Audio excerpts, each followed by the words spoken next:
మేము అధికారంలోకి రాగానే హైడ్రాను ఎత్తి అవతల పడేస్తాం. హైదరాబాద్ లో హైడ్రాన్, నిజామాబాద్ లో నిడ్రా, జగిత్యాలలో జిడ్రానా అని కేసీఆర్ అన్నారు.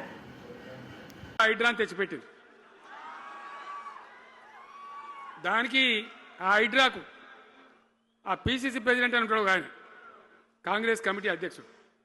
ఆయన నిజామాబాద్లో పోయి చెప్తుండు, హైదరాబాద్లో హైడ్రా, నిజామాబాద్ కూడా తెత్తాం బిడ్డ, నిజామాబాద్లో నిడ్రా, రేపు జగిత్యాలలో కూడా జిడ్రా అంటాడు. ఇక అది ఏం కావాలి? మొత్తం పేదల కొంపలన్నీ కూల్చుడేనా? కేసీఆర్ రాజ్యానికి వచ్చినప్పుడు 3.5 లక్షల మందికి పేదలు ఎక్కడ ఉన్నారో అక్కడనే పట్టాలు ఇచ్చినాం. వాళ్ళని ఆగం చేయకుండా పాపం గరీబోళ్ళు 3.5 లక్షల కుటుంబాలకు హైదరాబాదు చుట్టుపక్కల వేరే పట్టణాల్లో కూడా పట్టాలు ఇచ్చిన వాళ్ళని బతకనిచ్చిన. ఇలా ఏం కూలగొట్టుడు? అది పుస్తకాలు కూడా తీసుకుని పోరాటాలు చదువుకునేటి అంతే గిరితమా? నేను ఒక్కటే మాట మనం చేస్తా ఉన్నా, గ్యారంటీగా బీఆర్ఎస్ గవర్నమెంట్ వచ్చేది ఖాయం. మొట్టమొదటి రోజులనే ఈ ఐటాంటోని ఎత్తి అవతల వరేస్తామని చెప్పి నేను మనవి చేస్తా ఉన్నా.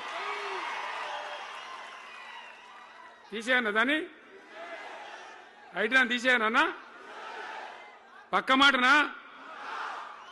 మరిన్ని అప్డేట్స్ కోసం మా ఛానల్ని సబ్స్క్రైబ్ చేయండి.